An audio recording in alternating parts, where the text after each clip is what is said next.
tinatawag ko na cultivating the understanding. So it's about more aspect of growth, more aspect of spiritual growth. Kasi alam natin, kaya tayo naririto ay para lumago tayo spiritual. Pero hayaan niyo muna, nasabi nga, what does cultivate means in our life? So sa buhay po natin, ano bang ibig sabihin? Bakit ba kailangan ng isang halaman o mismong tayo? Kaya kung ano yung focus natin, yun ang mapapaunlad natin. Tama ba? Kung ano yung binibigyan natin ng pansin, yun ang ating magiging accomplishment. Kasi, nandun yung ating focus. It is a practice. It is a harness of what we call the energy of purposefulness. Ibig sabihin, alam niyo, nang create ng Diyos ang tao as a human, as a individual, bilang tao, number one, meron tayong tinatawag po na emotional being. Okay? So pag sinabi yung emotional being, nabubuhay po ang tao with emotion because we are created by God with emotions. Hindi po tayo, non-living things. Hindi po tayo bato. Hindi po tayo ay mayroong damdamin, yung damdamin ng bawat isa. Yung damdamin ng iba o yung emosyon ng bawat isa. Kasi alam nyo, yan yung minsan pagiging strike ng buhay ng isang tao para sa kanyang pagpapatuloy ay magpatuloy siya. Kailangan i-consider natin sa buhay o sa part natin as an individual, we are created by God with emotions. Di ba? Especially sa mga may asawa po o kaya may pamilya. So i-consider po natin yung damdamin ng bawat isa.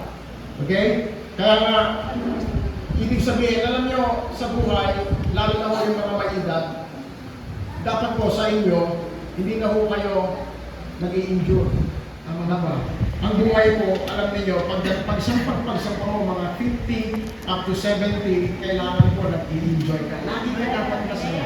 Alam niyo ba, laughter is a medicine? Oo. Ama, kung gusto mo laging bumata at lalong sumigla, dapat emotionally, okay ka lagi. Kaya alam niyo, huwag yung pasasakitin yung mga misis niyo ang ulo nila. Kaya sa halip, lagi niyo silang paligayahin, lagi niyo silang masayahin. Because as an individual, meron tayong kailangan punuan sa bawat isa. And that is our emotional being. And of course, hindi lang ang tao is created by God with emotions, but of course, with a physical aspect. Diba, nung sabi ni Lord, dumampot ng dust, and then, pinoma niya, hiningahan, nilagyan ng espiritu, hiningahan, naging kaluluwang may buhay. So, ibig sabihin, yung dust naging flesh. So, ibig sabihin, tayo lahat ay merong tinatawag po na physical. And of course, alam niyo ba na kahit na marami kang pera, kung may sakit ka, hindi mo mai-enjoy ang buhay. Minsan, may mga gusto kang gawin, hindi mo magawa. Dahil meron kang sakit. Di ba? Minsan gusto mong puntahan, yung mga gusto mong puntahan, hindi mo mapuntahan kasi mahina ka. May nararamdaman ka, meron kang sakit. Meron kang problemang pisikal. Kaya alam niyo ho mga kapatid, tayo habang malakas, nag-i-invest din tayo dapat sa ating pisikal. Kaya kung minsan papakainin natin sa wasto lang ng pagkain. Tama, aalagaan din natin yan. Because our temple, our body is a temple of the Holy Spirit. Kailangan iingatan mo yan. Tama? Hindi lang yung puro trabaho. Eh yung physical mo naman, nagsasakripisyo na hindi mo namamalayan. Alam nyo, hindi ko masama na laging masaya ang damdamin. Kasi syempre, emotionally, kailangan ma-meet yung damdamin ng bawat isa. Pero alam nyo, hindi lang po yung hindi lang po yung dapat maging masaya tayo. Kundi dapat maging physically fit din tayo. Kasi paano ka magiging masaya kung physically may iniinda ka? And isa ho yan sa part natin as an individual. Kasi as a human being, meron tayong physical aspect na kailangan natin mabigyan ng pansin. Alam niyo po, sa buhay, kailangan holistically, pag tinignan natin yung isang tinatawag po na when it comes to anthropology or person. Napakahalaga na bigyan po natin ng pansin yung tinatawag po na physical aspect. Kasi may mga bagay na gagawin, hindi mo na magagawa. Baka mamaya gusto mong maglingkod, di ba, hindi ka na makapaglingkod dahil sa medyo yung dating gusto mong sumama sa mga tambourine dancer, hindi ka na no? Di ba, sa mga nasa... Kasi kung hindi, alam niyo ba na ang pinaka-worst na tao ay hindi niya alam kung ano ang kanyang layunin sa buhay. Ang pinaka-worst na tao, mga kapatid, hindi ho yung mahirap. Hindi po yun. Hindi ho yun. Ang pinaka-worst na tao ay hindi niya alam kung ano ang dahilan ba't siya nabubuhay. At para saan at kanino siya nabubuhay. Number one, engage yourself to the Lord. Intentionally. And magre-reflect pa lang yung ating ministry. Magre-reflect pa lang yung ministry. Magre-reflect pa lang yung gagawin natin para kay Lord. Kasi po, alam nyo, kahit mag-ministry ka, pero yung relationship natin kay Lord at papabayaan, yan yung pinaka-nakalulungkot. Paano ka lalagot? Hindi ka nagde-devotion. Hindi ka nagde-pray. No. Paano ka nagde-devotion? Ay, paano ka lalagot? Hindi ka nagpupunta ng mga Bible study, ng mga cell cultivating the understanding. Kailangan mabigyan tayo ng kaunawaan. Number one, engage yourself. Number two, enhance yourself. Enhance mo, hanapin mo. Lord, saan pa po ako? Lord, ano ba ang talagang gift ko sa'yo? Okay naman ang relationship ko, Lord. Para saan ba ako? Kasi po, yun po yung magbibigay sa'yo na isang malilinaw na paglago. And then, encourage yourself. Kasi alam niyo, hindi madaling mag-serve kay Lord. Alam niyo ba ang halaman ka para lumago po siya? Kung minsan po, kailangan niyang putulin yung tinatawag na pruning. At sa pruning, masakit po yun. Kasi huhubugin ka, pasusunurin ka kung saan gusto. Nung nag-aalaga sa'yo. Sa halaman, gano'n po yun. Ano ba, may halaman ka, puputulan mo yun ayon sa gusto mo na disenyo sa kanya. And that is intentional. Kaya nga, encourage yourself kasi kung minsan, alam niyo, sa paglilingkod natin kay Lord, pwedeng maraming maging hadlang. Andiyan ang kahirapan, andiyan ang sakit, andiyan ang mga tatawag sa'yo, nandiyan ka na naman, bura-bura ngayon ako, pare-parehas ka yan. Pero ang tanong, napapa-apekto ka ba? O sisikapin mo, hindi, papatuloy ako, kahit pinupotsa ako. Hindi, magpapatuloy ako kasi dito ko naramdaman, dito ko naranasan si Lord. Amen? Dito ko naranasan si Lord, kaya kahit na ano ang dumating sa akin, okay lang. Tatanggapin ko ng maluwag. Pero darating din ang panahon, alam ko, yung lahat ng pagpapagal na gagawin ko ay magiging kaluwalhatian ng Panginoon sa aking buhay. Hindi pa natin palakpakan sa buhay. So number one, cultivations for growth is intentional. Sadyain mo. Sasadyain mo siya. Kasi kung hindi mo gagawin, hindi ka mag-grow. Hello. Number two, cultivations for growth is practical. Practical. Alam niyo, pag sinabing practicality or practical, the practical is of relating to or manifested in practice or actions, not theoretical or ideal. Alam niyo, kahit may maganda kang plano, kung hindi mo sisimulan yung plano, walang mangyayari. Kahit may maganda kang pangarap sa buhay, kung hindi ka mag-i-start, Para simulan yung pangarap na yun, hindi mo mangyayari yun. Illusions lang po yun. Alam niyo humana yung ideal and practical, inseparable. Pag nagplano ka, kailangan ng gawin mo, trabahuhin mo. Hello? Kasi bakit? Alam niyo, pag sinabing kaingin, yan yung pumupunta po sa bundok, nagtatanim. Ayan. Meron po siya kasama na madalas, yung kanyang kabayo. At ito pong kabayo na ito ay talagang sa hirap at sa ginawa, kasi kasama ko ito ng matandang magsasaka. Alam niyo, dumating sa point na isang gabi sa kanyang paggising, yung kanyang kabayo, nakita niya, nakabukas yung kwadra, nawala yung kabayo.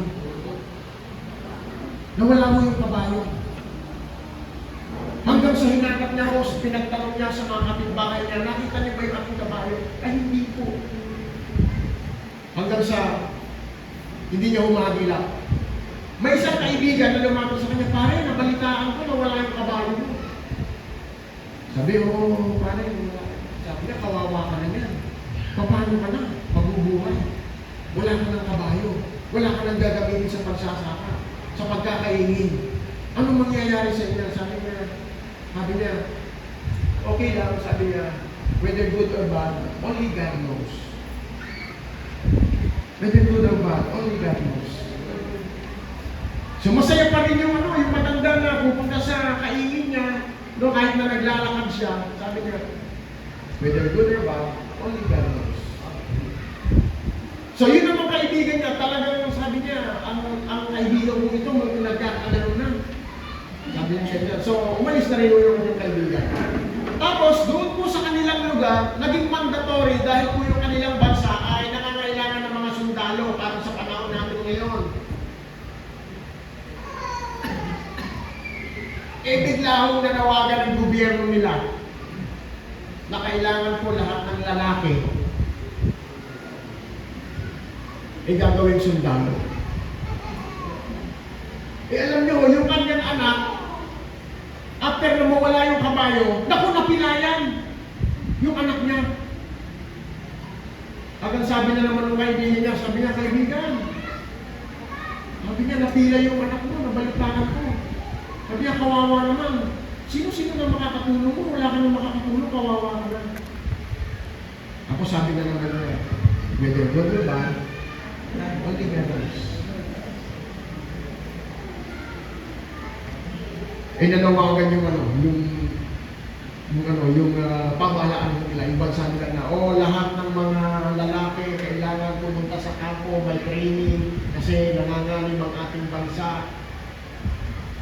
Kailangan silang sanayin dahil magiging mga sundalo sila. Alam niyo, yung kaibigan niya, yung 4 yung anak niya, nakasakasama sa bukid, na mga puro lalaki.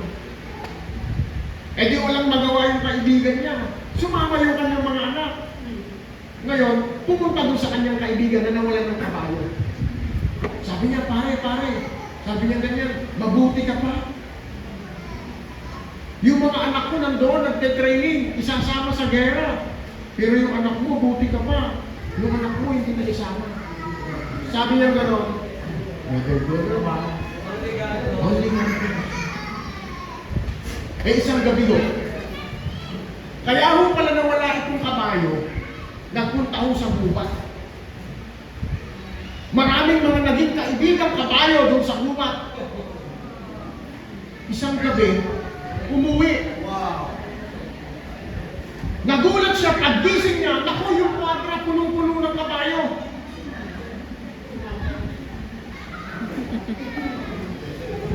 Naku, nagulat yung kaibigan niya, nakabalita ka agad, no? Pumuntang ganyan, sabi niya, pare, nabalitaan ko yung kabayo mong nawala. Bumalik at nagsaka pa ng mga ibang kabayo. Sabi niya, oo pare, sabi niya, buti ka pa. Sabi niya, whether good or bad, only God knows. Alam niyo, sa paglago natin, minsan may mga painful situation sa buhay natin. May mga painful na kailangan nating daanan. Pero sa dulo niyan, si Lord lang ang nakakaalam. Pwede ba natin palakpakan si Jesus? Kaya ang mahalaga, sabi nga, growth is practical. Cultivations for growth is practical. Alam niyo kung bakit ito nilagay yung pastor doon? Hello? Napakahalaga ng role ng isang pastor sa buhay ng mga believers. Hindi mo yun.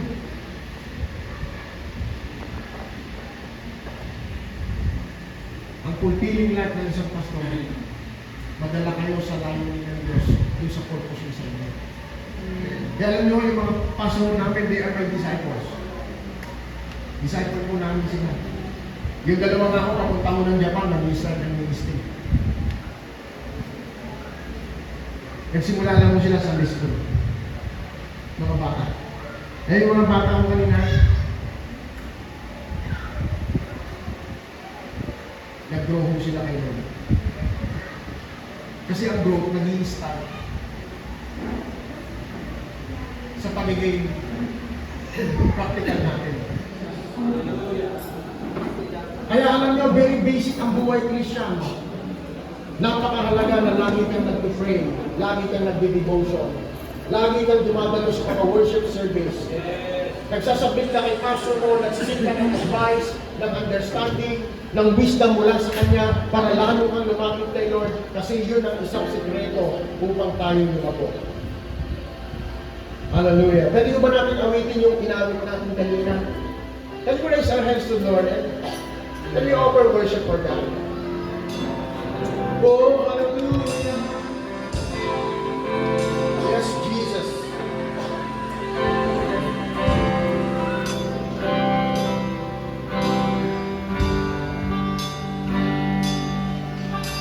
Oh, hallelujah.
Maaaring ngayon ka lang po nakadalo sa mga ganitong pagtitipon.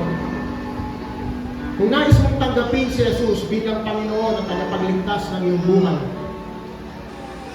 ito po isang pagkakataon ng pananawagan na kung nais mo siyang tanggapin, nais mo siyang maging Panginoon at tagapagligtas ng iyong buhay. Maaaring si Presidente kilala natin, pero kung hindi ka makikipagrelasyon, hindi ka niya kilala. Ganon din naman si Lord. Maaaring kilala po natin, pero kung wala po tayong ugnayan sa Kanya, wala tayong relasyon sa Kanya,